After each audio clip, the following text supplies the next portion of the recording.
Hallelujah. सबको जय मसीह की। मैं इमैनुअल टॉक्स में पास्टर गौरव सिडाना आप सबका एक बार फिर से स्वागत करता हूं। एक बार फिर से हमारे साथ प्रभु के दास बिशप विजय इमैनुअल जी मौजूद हैं, जो आज हमारे कुछ और सवालों का जवाब देंगे और बहुत सारी क्लैरिटी जो परमेश्वर ने उनको परमेश्वर के वचन के अनुसार दी है, आज वो आपको भी और देखने वाले सभी दर्शकों को उन बातों के बारे में क्लैरिटी देंगे जो आज मैं उनसे पूछूंगा। ये एक ऐसा सवाल है जो लोगों के लिए बहुत सारी कन्फ्यूजन्स को लेकर आता है। तो आइए हम बिशप साहब से मिलेंगे। बिशप साहब जय मसीह की। मैं आपका स्वागत करता हूं इमैनुअल टॉक्स में। Yes, thank you. आपने पिछली बार बहुत सारे सवालों के जवाब दिए और लोग उससे बहुत आशीषित भी हुए हैं। तो आज एक और सवाल जो मैं आपसे पूछना चाहता हूं जी, वो ये है कि बहुत सारे प्रचारक प्रोस्पेरिटी के ऊपर प्रचार करते हैं। प्रोस्पेरिटी का मतलब धन मिलेगा, गाड़ी मिलेगी, बंगला मिलेगा, अच्छी नौकरी मिलेगी, अच्छा बिजनेस चलेगा। इसी के ऊपर लगातार लगातार लगातार बहुत सारे सेवक प्रचार करते हैं। और ऐसे में जो लोग नए नए प्रभु यीशु मसीह को जानते हैं या नए नए चर्च में आना शुरू करते हैं, कुछ लोग इसलिए भी यीशु के पास आ जाते हैं कि उनको यीशु से सब कुछ मिल जाएगा। तो मेरा सवाल है कि क्या ये प्रचार ठीक है, या हमें प्रचार करते समय या जो भी प्रभु के दास लोग प्रचार करते हैं उनको इसको बैलेंस रखना चाहिए कि अनंत जीवन के बारे में भी लोगों को बताना, पवित्रता के बारे में भी लोगों को सिखाना जरूरी है। आप इसके बारे में क्या बोलेंगे? देखो, सबसे पहले तो मनुष्य के जीवन के लिए उद्धार है। प्रोस्पेरिटी की जो बात है, जिनके जीवन में यीशु नहीं, इस जमीन के ऊपर ऐसे लोग हैं जो प्रॉस्पर हैं, अमीर हैं, पैसे वाले हैं, लेकिन उनके जीवन में कोई उद्धार नहीं है। सबसे पहले मनुष्य के जीवन में उद्धार हो, उसके बाद प्रोस्पेरिटी भी हो। और प्रोस्पेरिटी आएगी जब वो यीशु मसीह में विश्वास करेगा, क्योंकि लिखा है, जिसने हमारे लिए अपना इकलौता पुत्र ना रख छोड़ा, उसके साथ वो हमें सब कुछ क्यों करना देगा। मतलब अपने पुत्र यीशु मसीह के साथ परमेश्वर हमें सब कुछ देने के लिए तैयार है। फिर यूहन्ना बोलता है कि हे प्रिय, मेरी ये प्रार्थना है, जैसे तू आत्मिक उन्नति कर रहा है, ऐसे ही तमाम भली बातों में उन्नति करे। तो परमेश्वर की इच्छा है हम आत्मिक उन्नति भी करें और उसके साथ साथ हम भौतिक उन्नति भी करते चले जाएं। दूसरी बात, जब हम यीशु में विश्वास करते हैं, हम राजाओं के राजा, प्रभुओं के प्रभु की संतान है। और वो बोलता है, सोने चांदी हीरे जवाहरात सब कुछ मेरे हैं। तो जो कुछ हमारे पिता का है वो हमारा भी है। एक राजाओं के राजा का बेटा गरीब नहीं हो सकता है। प्रोस्पेरिटी एक मसीह विश्वासी का, मैं कहूँगा, जन्म सिद्ध अधिकार है। उसको प्रॉस्पर होना बहुत जरूरी है। तीसरी बात यह है, बाइबल में लिखा है कि वो हमारे लिए कंगाल हो गया ताकि हम उसके कंगाल हो जाने से परमेश्वर के अनुग्रह से धनी हो जाएं, है ना। यीशु मसीह ने, जो परमेश्वर का पुत्र है, उसने हमारी गरीबी, कंगाली की कीमत चुका दी। वो हमारे लिए कंगाल बना कि हम परमेश्वर के अनुग्रह से धनी हो जाए। तो धनी होना, प्रॉस्पर होना परमेश्वर की इच्छा है। इसके लिए यीशु कीमत चुका है कि हम प्रॉस्पर हों, हम धनी हों, हर प्रकार की आशीष हमारे जीवन के हर एक क्षेत्र में हो। तो प्रोस्पेरिटी का प्रचार करना कोई गुनाह नहीं है, लेकिन यह भी जरूरी है कि उद्धार के सुसमाचार का प्रचार भी हम करें। और प्रोस्पेरिटी का प्रचार करना बहुत अच्छी बात है।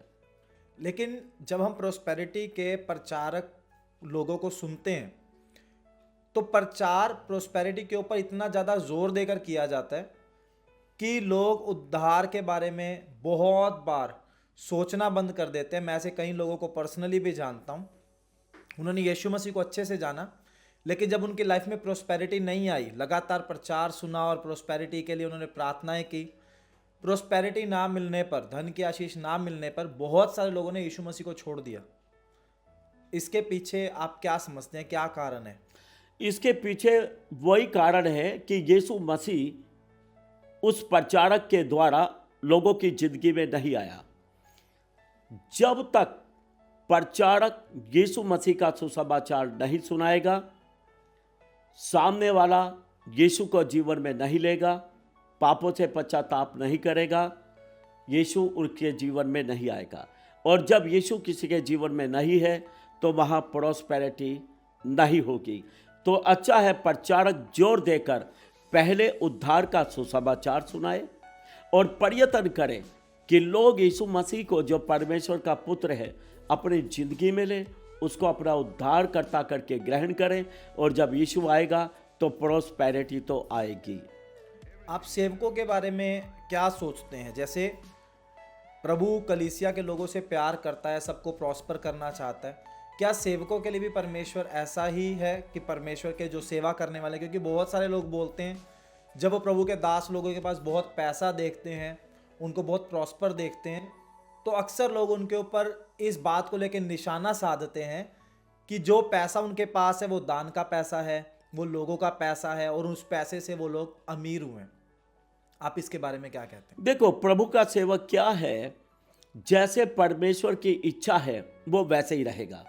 एक प्रभु का सेवक जो वास्तव में चुना हुआ है, वो यही बोलेगा, प्रभु आप जैसे रखेंगे मैं वैसे ही रहूँगा, आप जैसा खाने को दोगे मैं वैसा खाऊंगा, जैसा रहने के लिए दोगे मैं वैसे ही रहूँगा, जैसे पहनने के लिए दोगे मैं पहनूंगा।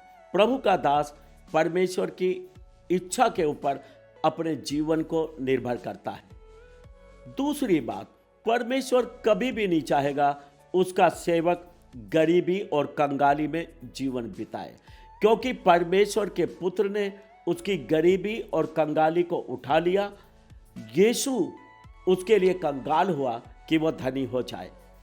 तो अगर सेवकों को ब्लेसिंग्स मिल रही है, पैसों की, धन की आशीष आ रही है, तो ये कोई गुनाह नहीं है, ये परमेश्वर की ओर से है।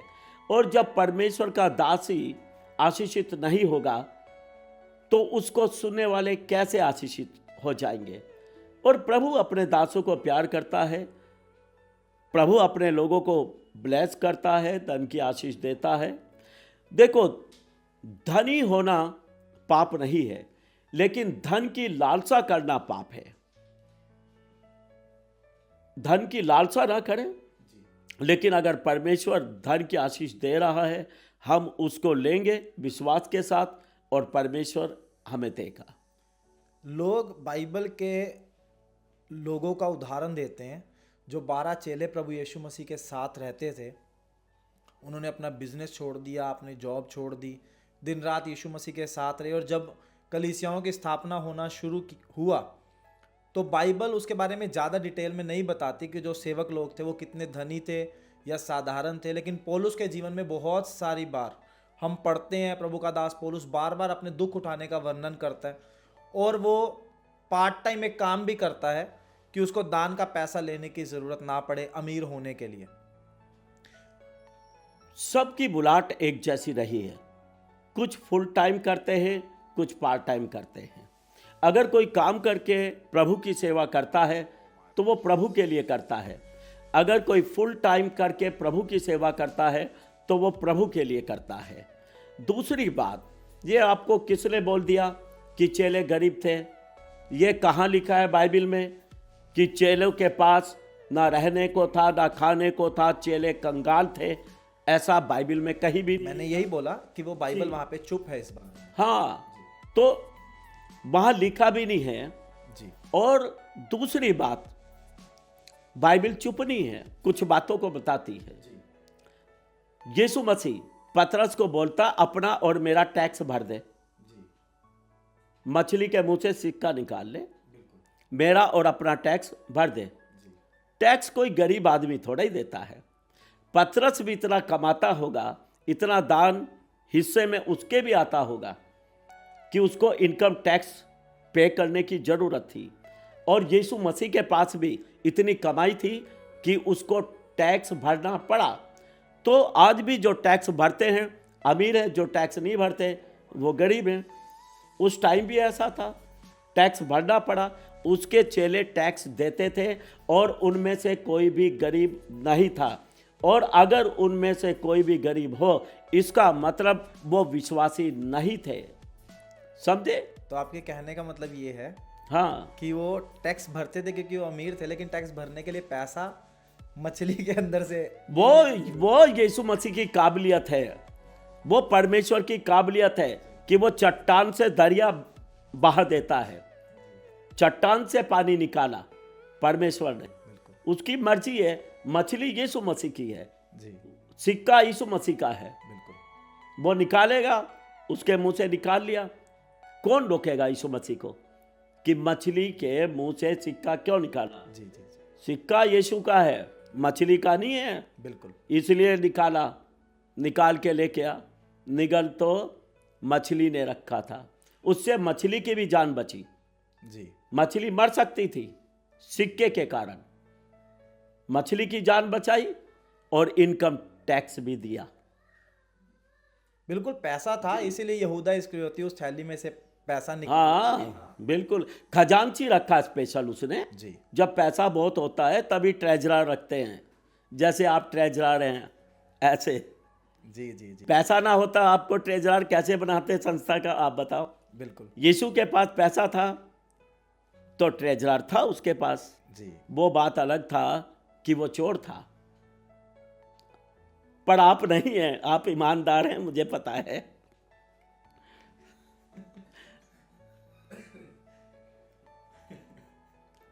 तो प्रोस्पेरिटी के बारे में जी। आपका कहना ये है कि वो सेवकों के जीवन में भी होनी चाहिए बिल्कुल और विश्वासी लोगों के जिंदगी में भी होना जरूरी है। बिल्कुल, सेवक भी एक विश्वासी है, एक परमेश्वर की संतान है, और विश्वासी भी परमेश्वर की संतान है।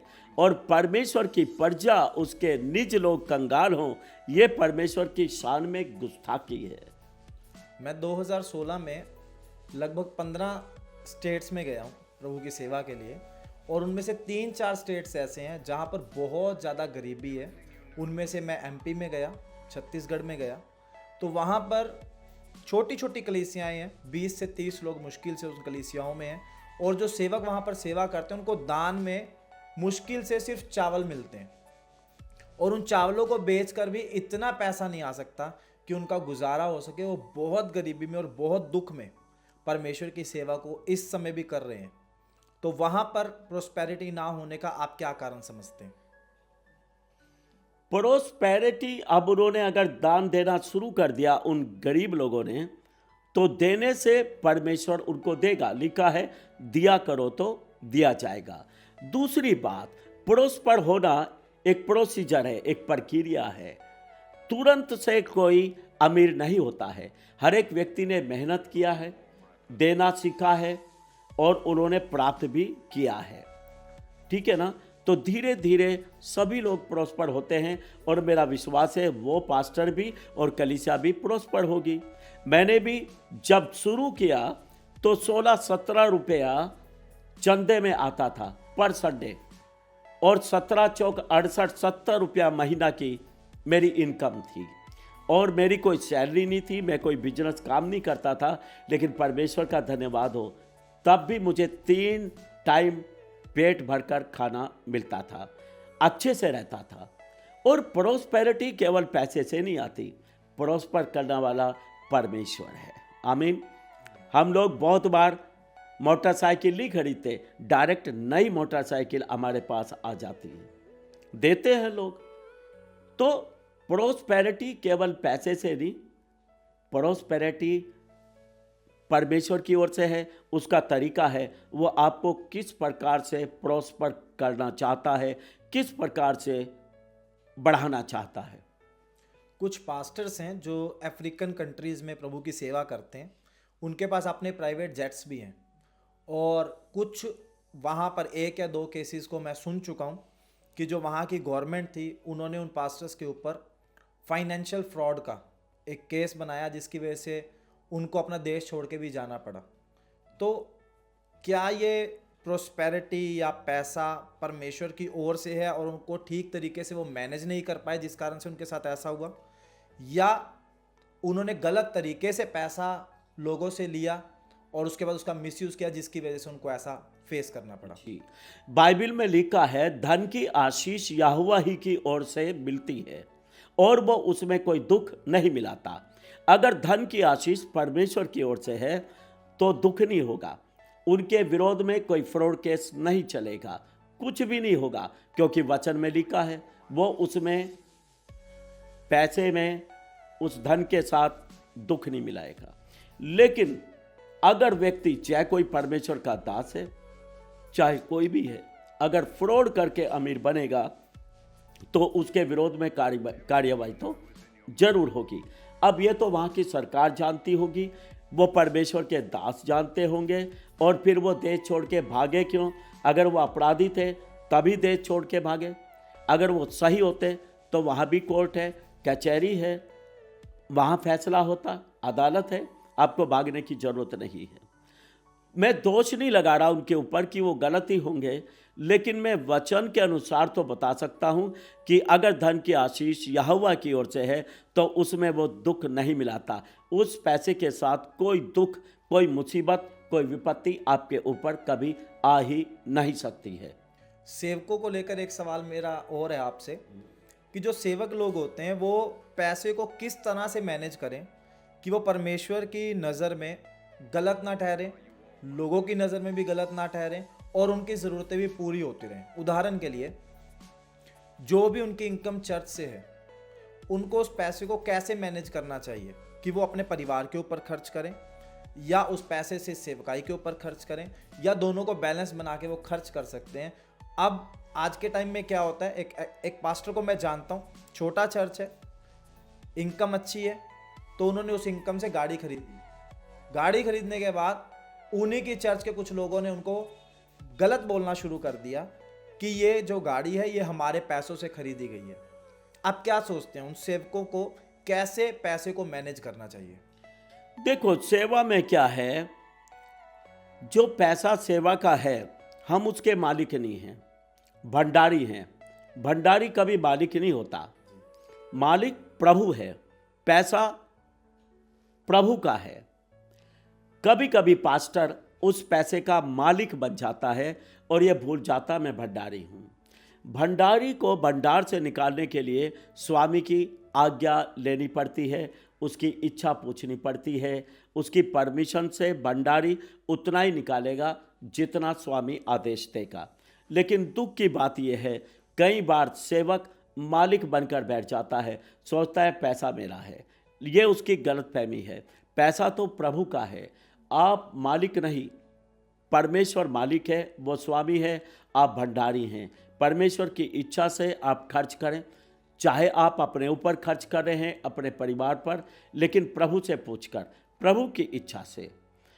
सेवा में कितना कहाँ खर्च करना है, प्रभु से पूछकर आप खर्च करें। मैं आपको बता दूं, मैंने अपने जीवन का सिद्धांत शुरू से ये बनाया है। मैं हमेशा ये समझता हूँ मैं मालिक नहीं, मालिक परमेश्वर है, मैं एक भंडारी हूँ और प्रभु की इच्छा हो जहाँ भी मैं उस पैसे को खर्च करूँगा। ये मेरे लिए और सभी सेवकों के लिए बहुत ही ज़रूरी है। लेकिन कभी कभी एक पास्टर, कोई भी प्रभु का दास कुछ समय के लिए मालिक बन बैठता है, सोचता है मेरा पैसा है।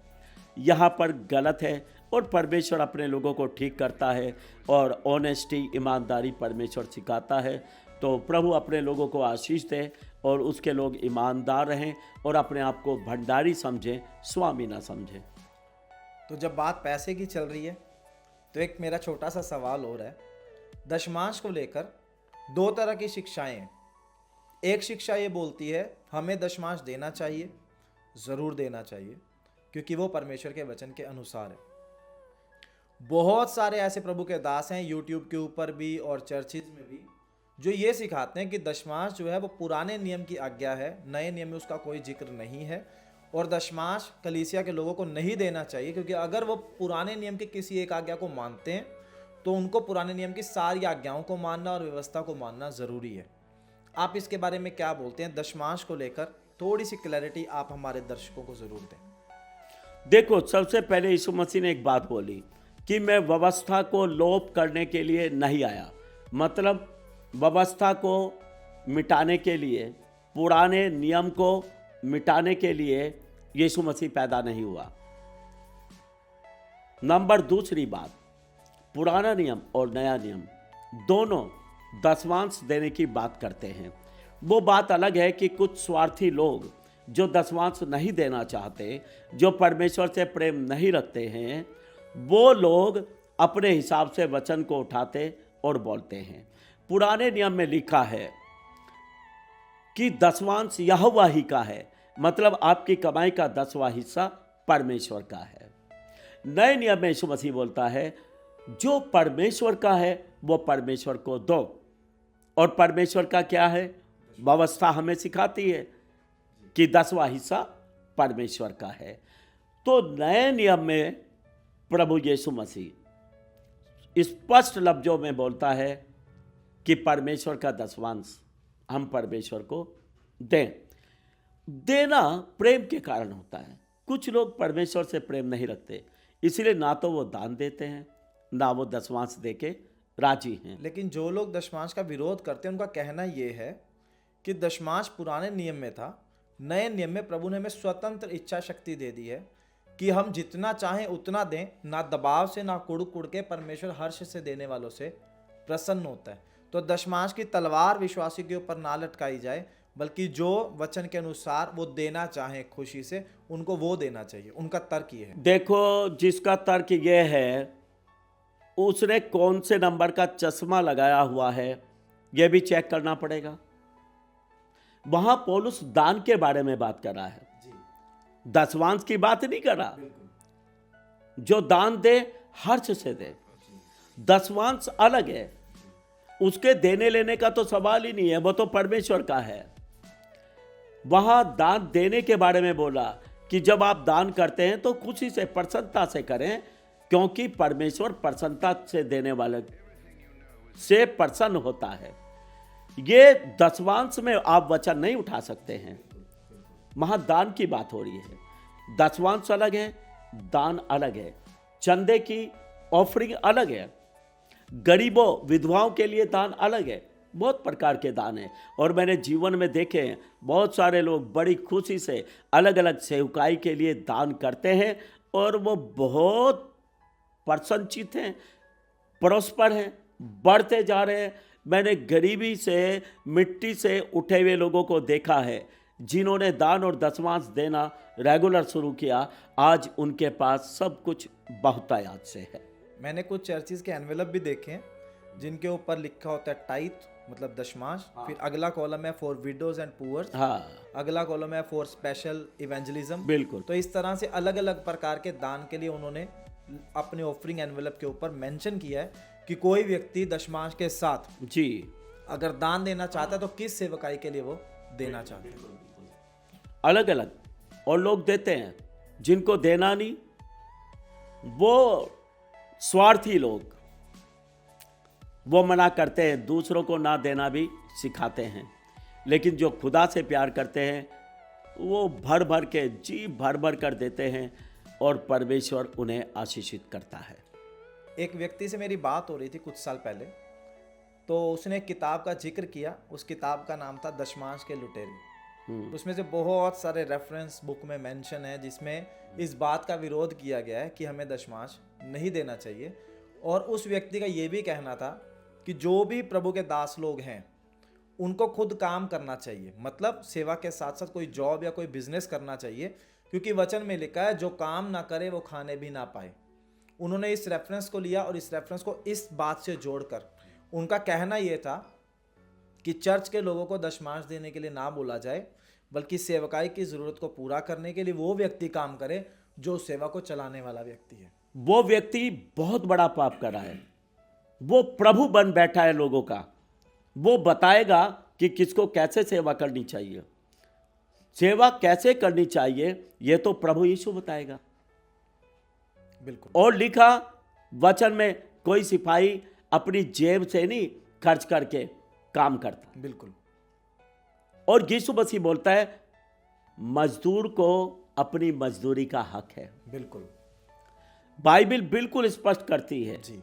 कई जगह कि वेदी पैसे खाएंगे सेवक। पुराने नियम में भी जब देखते हैं जी जी जी लेवियों को मना किया, तुम खेती बाड़ी नहीं करोगे, कोई बिजनेस कोई काम नहीं, तंबू की सेवा करोगे और तुम वहीं से खाओगे। तो याजक के लिए लिखा यहोवा ही तुम्हारा भाग है। जी हमारा भाग परमेश्वर है, जो परमेश्वर का है उसमें हमारा भाग है। बिल्कुल। प्रभु का दास पौलुस भी बिल्कुल हाँ। साफ बोलता है कि जो सुसमाचार प्रचार करे उसकी कमाई भी सुसमाचार से हो। सुसमाचार से हो। तो ये लोगों की गलत तरीका है। फिर प्रभु हमें बोलता है, प्रभु ने जब मुझे बुलाया, मैं तो बिजनेस करना चाहता था, मैं प्रार्थना कर रहा था, प्रभु मैं बिजनेस करना चाहता हूँ।